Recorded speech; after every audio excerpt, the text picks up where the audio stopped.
나이다. 아멘. 샬롬.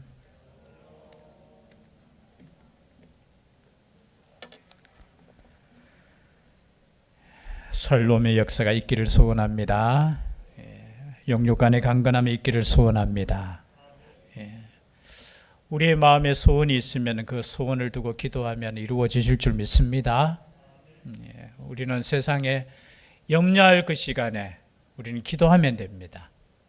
근심할 그 시간에 우리는 기도해야 됩니다. 그죠? 그래서 이 시간 또 하나님의 음성을 통해서 하나님의 음성을 듣고 또 함께 기도할 수 있는 이 시간 될 수 있기를 바랍니다. 특별히 시편 23편. 우리 23편은 너무나 다 아시는 말씀이죠. 다 외우시고, 그죠?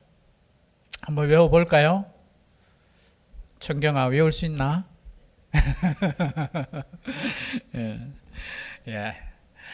시편 23편 아마 성경 구절 가운데 가장 말씀을 가지고 인기가 있네 말을 한다는 것 자체가 조금 참 불경건스럽지만 우리 성도들에게 가장 인기 있는 성경 말씀 하면은 많은 대부분의 사람들이 시편 23편.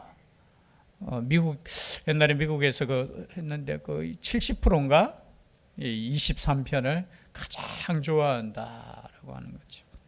여러분 우리 이 말씀을 읽으면은 참 집에 가셔서 조용히 한번 주무시기 전에 다시 한번 소리 내어서 한번 읽어보십시오.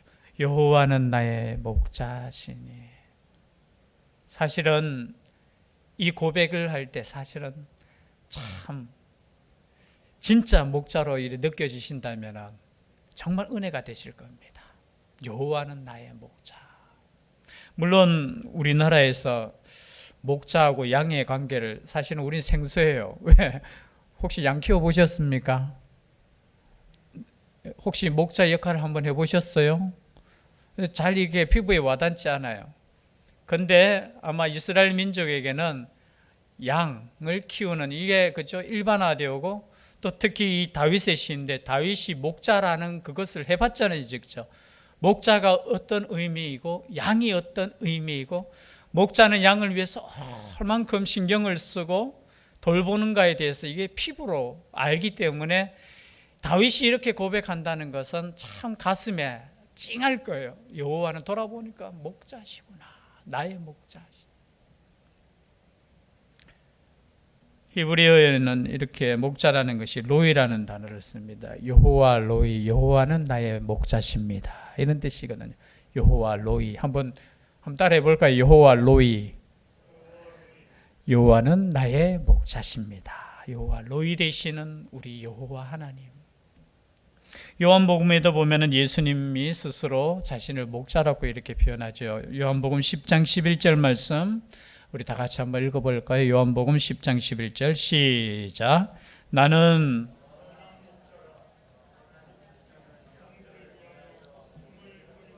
아멘. 누가 선한 목자라고요? 우리 예수님께서. 믿으십니까? 목자 중에 싹군 목자도 있어요. 그런데 우리 예수님은 싹군이 아니시고 선한 목자. 또 요한복음 10장 14절 말씀 바로 밑에 있죠. 함께 읽어보겠습니다. 시작. 나는 선한 목자라.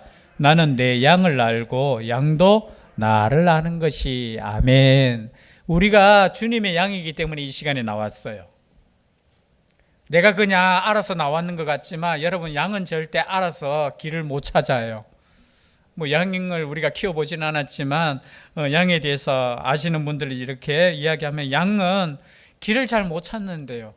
눈도 어둡대요. 그리고 죄송하지만 양이 성격이 좋은 것 같지만 양들 성격이 안 좋대요. 잘 싸운대요.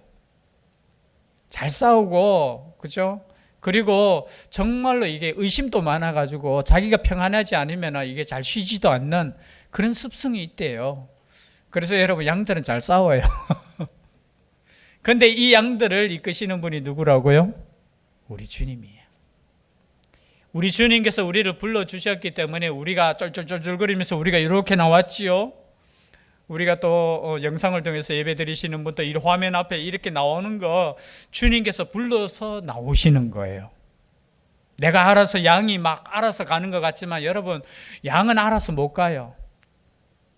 주님의 음성 따라서 가는 게 양의 습성이기 때문에 우리 선한 목자의 그 음성을 우리가 영이 듣고 이 시간에 나왔다라는 거예요. 그래서 우리가 참 주님의 양이라는 것에 대해서 여러분 감사하셔야 돼요. 주님의 양이라. 여러분, 이 시간에 얼마나 수많은 음성들이 들렸겠습니까? 때로는 세상의 음성도 들릴 거예요. 소리가 들릴 거예요. 마음에 막 이렇게 부르짖을 거예요. 그런데 우리가 주님 전에 이렇게 나왔다는 것 자체가 지금 주님께서 우리를 부르셨는 그 응답에 우리가 지금 쫄쫄쫄쫄 따라가고 있는 거예요. 믿으십니까? 그럼 너무 감사해요. 너무 감사해요. 시편 22편을 우리가 지난주에 살펴보았지만요. 시편 22편은 영적으로 보면 예수 그리스도께서 십자가의 죽으심에 대한 그 고난의 시죠. 근데 그 22편을 통과해야지만 23편이 온다라고 보통 목사님들 설교하실 때 말씀하셔요. 그 고난의 길을 통과한 사람이 23편의 이 찬양. 돌아보니까 우리 하나님께서 우리를 인도하셨구나. 나를 인도하셨구나. 그리고 앞으로도 나를 인도하실 것이구나 라는 확신 속에 찬 이 시를 하나님께 드릴 수 있다라는 거죠. 지금 다윗도 여러분, 이 다윗이 이렇게 시편을 23편을 이렇게 고백할 수 있었던 이 시간이 언제냐 많은 이렇게 추측을 하는데요. 사실은 그렇게 평안한 그런 시간이 아니에요. 우리가 생각할 때 양치는 목자, 목동 그림 좋잖아요. 평온한 그 그림. 우리 항상 농촌의 그 그림을 보면 그림은 좋은데 사실 그곳에 살면은 힘든다는 거 아시잖아요. 만약 안 힘들면 우리 젊은이들 다 시골 가겠지요. 그런데 농사 지어 보면은 그게 쉬운 게 아니야. 그림으로 보고 우리가 가끔 놀러 가는 곳은 좋은데 그곳에서 농사 짓고 마찬가지예요. 양을 돌보는 것이 이게 평안한 게 아니에요. 늑대가 올 수도 있고요. 그리고 여기에는 풀이 넉넉하지 않기 때문에, 물이 넉넉하지 않기 때문에 그 물을 찾아서, 그리고 그 풀을 찾아서 다닌다는 거 쉬운 거 아니에요. 그냥 다윗이 이렇게 고백할 때 모든 것이 평안한 상태에서 고백한 것이 아닙니다. 지금 거의 동사가 미래형이거든요. 이 히브리 원어에는. 뭐냐면 이렇게 될 것이다라고 지금 미래형으로 말하고 있어요. 고백하고 있어요. 그렇다면 이 다윗이 고백하는 이 시간에도 여전히 힘들고요. 그 상황이 어떤 상황인지는 모르지만 우리 하나님께서 나의 목자가 되셔서 지금 나를 인도하고 계시는구나 고백하고 있다라는 것이죠. 그리고 시편 23편 찬양도 굉장히 많아요. 찬양. 제가 이 설교 준비하면서 이렇게 보니까 하여튼 어린이 찬양부터 시작해서 시편 23편은 거의 많은 찬양이 한 5-6곡이 이렇게 우리가 아는 것만 해도. 근데 제일 첫 번째 우리가 보면 시편 23편 성가곡이죠. 나운영 교수님이죠. 혹시 들어보셨죠?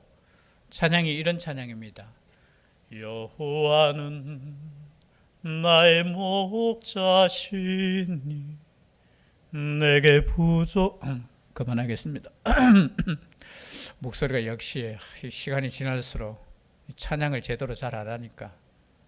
이 찬양이 언제 작곡이 되었느냐 하면은 뭐 작사는 여기 있으니까 6.25 때 전쟁이 일어났을 때 밀려서 진해까지 이렇게 밀려가 내려갔을 때 그때 우리나라 정부가 이제 메가더 그죠 사령부죠. 정부를 일본으로 옮기라고 했습니다. 지금 위태하니까 진해까지 지금 내려왔으니까 그때 이승만 대통령이 바다에 빠져 죽는 한이 있어도 나는 가지 않는다라고 하면서 그곳을 이제 방어선으로 해서 그때 첫 예배를 드렸어요. 예배를 드릴 때 이때 성가대 지휘자가 이 나운영 그때 연세대 아마 교수인가 무엇을 찬양 드릴까 고민하다가 이 찬양을 가지고 작곡을 했대요. 그래서 성가대를 가르쳐서 그 예배를 드릴 때 이 찬양을 설명했대요. 이렇게 해서 제가 직접 작곡했습니다. 그리고 우리나라가 공산화되지 않기를 소원합니다 하면서 찬양 드릴 때 성가대도 울고 거기 계시던 뭐 대통령 그리고 뭐 사모님 그리고 다 이렇게 예배 드리는 분들이 눈물의 찬양을 그리고 끝나고 난 뒤에는 함께 또 이 나라의 민족을 위해서 기도했던 그때 지었는. 그래서 여호와는 나의 그 있잖아, 여러 찬양이 있지만 이 찬양이 이제 성가곡으로서 제일 많이 사랑받고 또 우리에게 불러. 근데 이 보통 노래 실력으로는 못 불러요. 그래도 성악 정도 하시는 분이 이렇게 불러야지 고음도 있고. 근데 정말 그 고백, 그 찬양을 우리가 물론 이 시편을 그냥 읽어도 은혜가 되지만 찬양을 정말 그 찬양 이 한 가사 한 가사에 그 힘이 들어가는 거 있잖아요. 정말 하나님께서 보호해 달라는 그 간절함이 그게 녹아 있다라는 거. 그만큼 이 고백이 정말로 다윗의 고백이 정말 간절한 그 마음이 녹아 있다라는 거예요. 평안한 때 여호와는 나의 목자시니까 내가 부족함이 없습니다. 아이고 내가 배부릅니다 지금, 이게 아니에요. 다윗이 지금 배가 불러서 지금 부족한 게 없어서 이렇게 고백하는 거 아니라는 거예요. 내가 지금 적군에게 쫓기고 위험하지만 그러나 여호와께서 나의 목자가 되신 것을 고백하면서 지금 찬양하고 있는 거예요. 1절 한번 읽어볼까요? 천천히 시작. 여호와는 나의 목자시니 내게 부족함이 없으리로다. 여러분, 다윗이 부족함이 없기 때문에 이렇게 부족하다고 고백하는 거 아니라는 거예요. 여호와가 나의 목자 되신 것 때문에 그냥 나는 지금 만족한다는 거예요. 여러분, 세상 살면서 부족함이 없을 때 있습니까? 죄송한데 있습니까? 없습니까? 여러분 살면서 아이고 나는 이제 부족한 거 없어, 아이고 난 넉넉해, 아이고 나는 이제 더 이상 기도 제목도 없고 여러분 그럴 때 있습니까? 없어요. 우리 인생은 그냥 끊임없이 뭐예요? 부족한 게 넘쳐나요. 때로는 이것이 잘 되는 것 같으면 여기서 문제가 펑 터지고요. 또는 이거는 좀 괜찮은 것 같은데 또 어떨 때는 또 이것이 그죠? 또 부족하고. 여러분, 우리는 언제나 세상적인 기준으로 보면 부족하지 않을 때가 없어요. 우리가 세상적으로 만족할 수 있는 시간은 없어요. 그러나 이러한 부족한 가운데 여호와가 나의 목자 되심을 믿는다면 내가 부족함이 없는 거예요. 여러분, 이 고백이 우리의 고백이 되었으면 좋겠습니다. 내가 지금 부족한 거 많아요. 여러분 다 있잖아요. 그러나 주님이 나의 목자가 되시기 때문에 나는 부족한 것이 없습니다. 이게 믿음이잖아요. 다 채워지고 난 뒤에 다 있는데 이렇게 고백하는 건 무슨 소용이 있습니까? 내가 지금 부족하고 없는 것 자체가 은혜라는 거, 여러분 참 제가 지금 방금 말했는 게 이해가 되시는가 모르겠는데, 부족함을 느낄 때 모든 것을 허락하시는 그 은혜라는 걸 여러분 이해되시죠? 제가 은혜라는 찬양을 좋아한다고 했잖아요. 그냥 우리가 지금까지 당연하게 누렸던 것이 알고 보면은 하나님의 진짜 은혜라는 거예요. 여러분, 지금 우리가 무엇 때문에 불평하고 있습니까? 가만히 생각해 보셔요. 생각했습니까?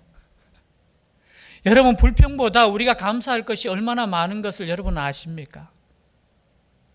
우리는 언제나 불평할 그 거리 가지고 하나님 앞에 나아가지만 우리에게 가진 모든 것 따져보면은 근데 뭐예요? 이걸 잃을 때 우리가 깨닫잖아요. 여러분, 건강할 때 건강에 대해서 감사 안 하잖아요, 사실은.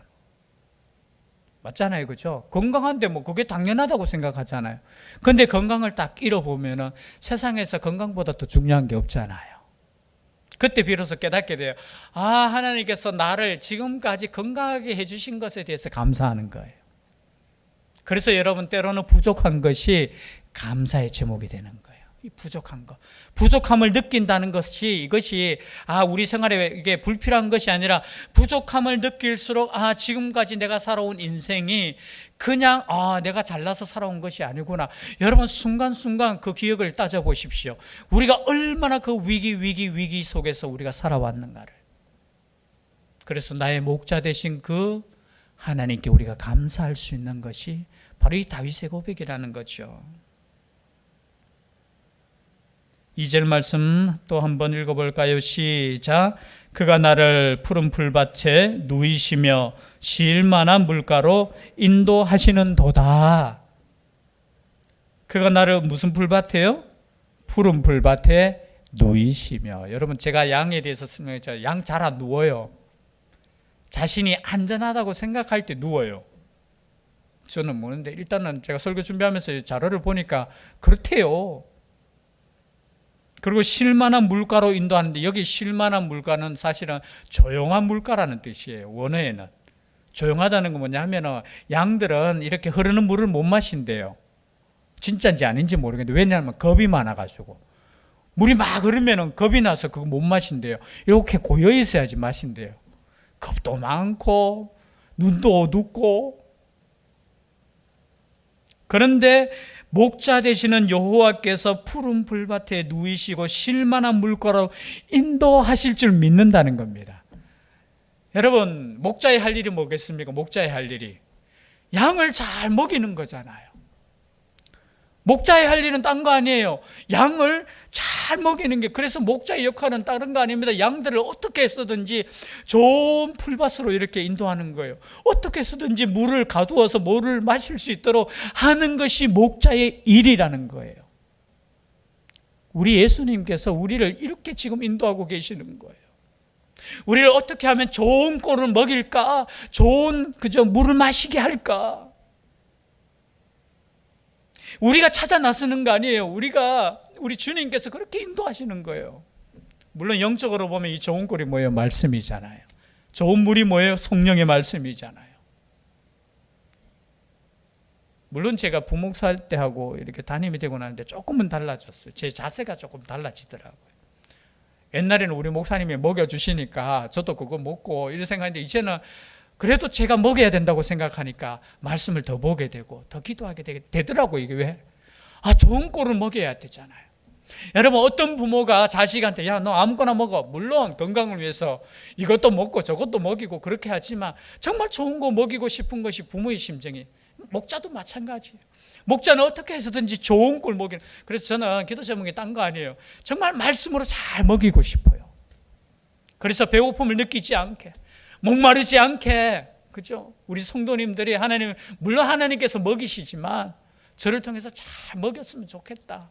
그래서 제가 정신 차리고 진짜 좋은 꼴, 좋은 물가로 이렇게 잘 인도했으면 좋겠다. 목사의 역할이 그 역할인 것 같아요. 다른 게 아니고. 어떻게 해서든지 좋은 음식을 먹이는 것이, 그죠? 제 책임이잖아요. 그런데 우리 주님께서 어떻게 하신다고요? 나를 푸른 풀밭에 누이시며 쉴만한 물가로 인도하시는 주님이시라는 거예요. 그래서 우리가 주님의 음성을 듣고 가야 된다는 겁니다. 주님의 음성을 듣고. 3절 말씀 다 함께 읽겠습니다. 시작. 내 영혼을 소생시키시고 자기 이름을 위하여 의의 길로 인도하시는도다. 여러분, 내 영혼을 소생시키시는 하나님.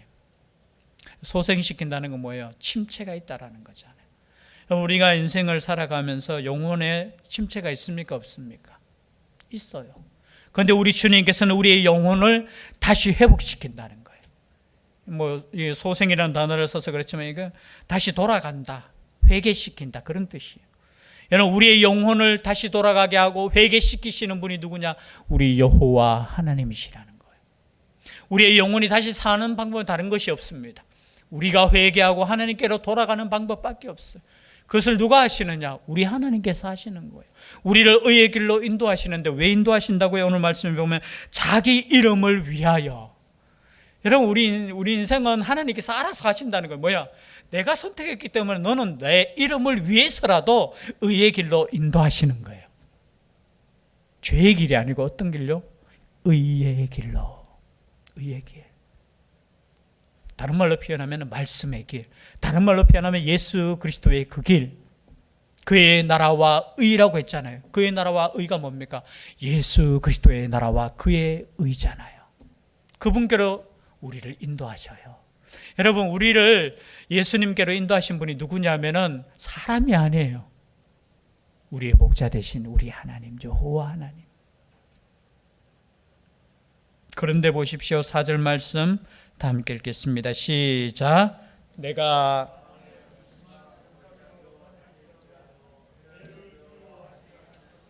주께서 나와 함께 하심이라. 주의 지팡이와 막대기가 나를 안위하시나이다. 아멘. 여러분, 참 조금은 의문이 갑니다. 아니, 여호와께서 나의 목자 되시고 우리를 이끄시는데 갑자기 뭐가 나와요? 사망의 음침한 골짜기가 나와요. 성경을 깊이 읽으시는 분은 의문점이 딱 들 거예요. 아니, 여호와께서 나를 인도하시는데 왜 사망의 음침한 골짜기로도 왜 가지? 그런데 이 당시 그 유대 땅에 양을 먹이는 그걸 보면 이해가 가요. 자, 목자가 좋은 꼴과 좋은 물을 마시기 위해서는 골짜기도 통과해야 되는 거예요. 우리가 생각할 때 풀, 아이고 그냥 뭐 나오지, 물 어디서나 있지, 이게 아니에요. 풀이 나는 곳으로 양을 데리고 가야 돼요. 그리고 물이 있는 곳으로 양을 데리고 가야 되는데 때로는 그 길이 험난한 길이야. 여러분, 이 험난한 길을 갈 때 양들이 얼마나 위험하겠습니까? 이 음침한 골짜기라는 것은 단순하게 고난당하는 이런 골짜기가 아니라 지금 좋은 꼴을 향해서 좋은 물을 얻기 위해서 지금 목자가 정신을 바짝 차리고 지금 양들을 지금 위태위태한 길이지만 이 길을 통과해야 돼. 이 길을 통과하지 않고는 좋은 꼴을 먹일 수 없어. 이 길을 통과하지 않고는 좋은 물을 먹일 수 없어. 때로는 이 사망한 음침한 골짜기, 그래서 어떻게 합니까? 양도 정신 바짝 차려야 돼요. 목자의 음성을 듣고 위태위태한 길을 가야 되는 거예요. 이거 일부러 고생하라고 그렇게 데리고 가는 거 아니에요. 그 길을 반드시 통과해야지만 좋은 꼴을 먹을 수 있으니까 양이 얼마나 신경 쓰겠어요. 그리고 지팡이와 막대기를 들고 그걸 인도하는 거예요. 지금 그 옆으로 잘못 가면은 지금 낭떠러지에 떨어질 수도 있어. 엉뚱한데 지금 보면은 그저 떨어질 수도 있어. 그러나 그 길을 통과해야 돼. 사망한 음침한 골짜기로 왜 데리고 가시나? 아니에요. 그 길을 통과해야지만 우리가 좋은 꼴을 먹일 수 있고 그리고 좋은 물을 마실 수 있기 때문에 목자가 인도하는 거예요. 목자도 얼마나 긴장이 되겠습니까?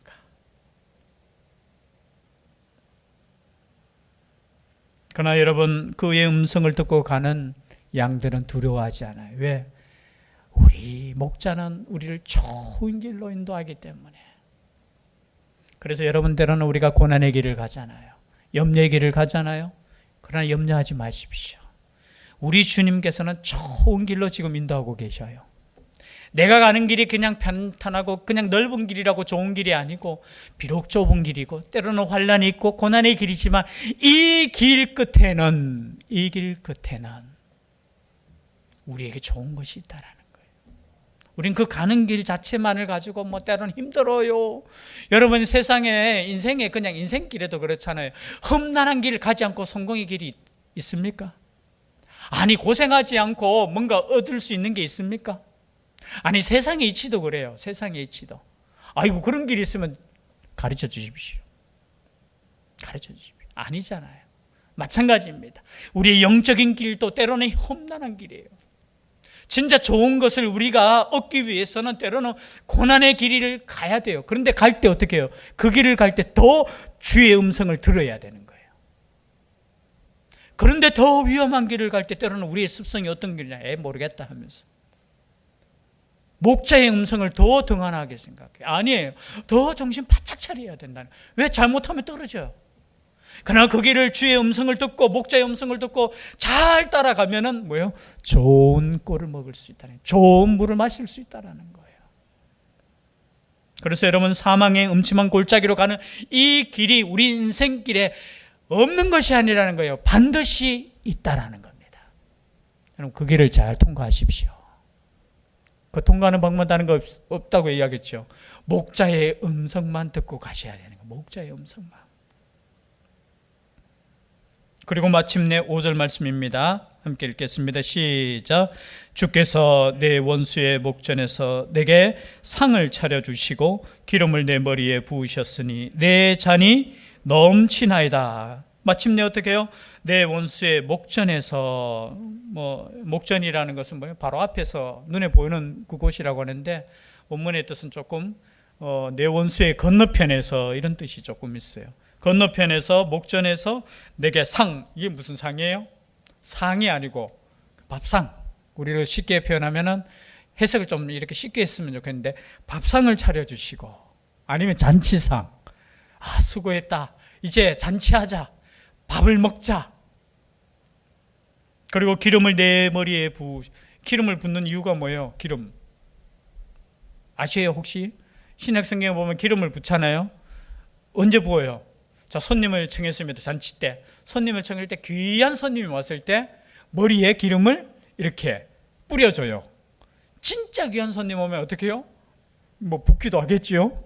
그만큼 귀한 손님을 정말해서 우리 주님께서 뭐예요? 우리를 이렇게 기름으로 바름으로 인해서 우리를 정말 귀한 손님으로 밥상을 차려주시고 귀한 손님으로 이렇게 영접하는 모습이에요. 물론 이 기름을 바른다는 뜻에는 또 이런 뜻도 있대요. 그 험난한 길을 가면서 상처들이 많아. 특히 양들은 어떻게 가요? 밑에만 보고 이렇게 가잖아요.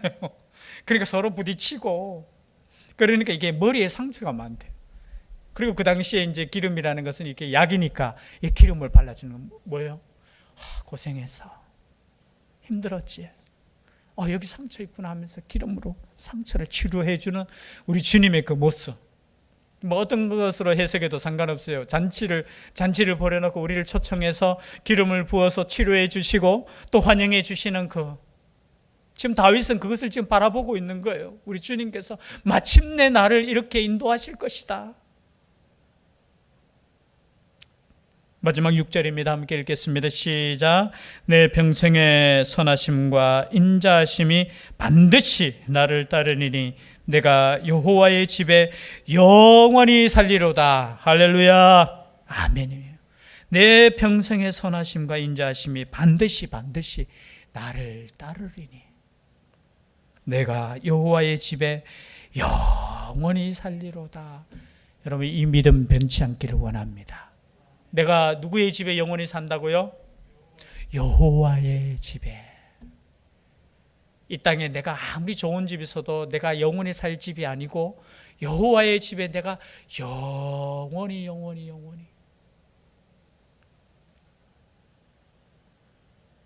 말씀을 마치면서 한 말씀만 더 드립니다. 4절 말씀에 그 밑에 보면은 주께서 나와 함께 하심이라. 이 말씀을 꼭 기억했으면 좋겠습니다.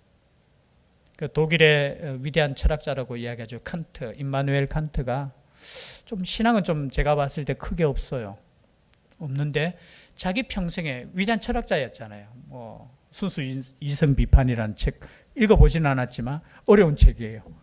뭐 실천 이성 비판도 있고. 그런데 자신이 책도 엄청 읽었고 위대한 책도 썼는데 자신이 일평생 동안 읽었는 것 중에 제일 위대한 구절, 4구절이 이 말씀이라고 고백했습니다. 주께서 나와 함께 하심이라. 요게 독일어로 이렇게 보면 아마 4마디였던가요? 뭐 히브리어든지 4마디였던. 주께서 나와 함께 하심이라. 그 뜻이 뭐예요? 임마누엘. 그래서 이름도 임마누엘. 물론 세례명이라 하던데 임마누엘 칸트. 이제 기억을 좀 하실 거예요. 임마누엘 칸트 하면 주께서 나와 함께 하심이라. 여러분, 지금 우리가 어떠한 길을 걸어가든지 믿으십시오. 주님께서 함께 하십니다. 이 길을 함께 끝까지 걸어갈 수 있는 우리가 될 수 있기를 주의 이름으로 축복합니다. 기도드리겠습니다. 사랑의 하나님, 다윗의 고백이 우리의 고백이 되게 하여 주시고 나의 고백이 되게 하여 주시옵소서. 주님께서 나와 함께 하시기에 부족함이 없는 우리의 인생 되게 하여 주시옵소서. 함께 하여 주실 줄 믿사옵고 예수님 이름으로 기도드립니다. 아멘.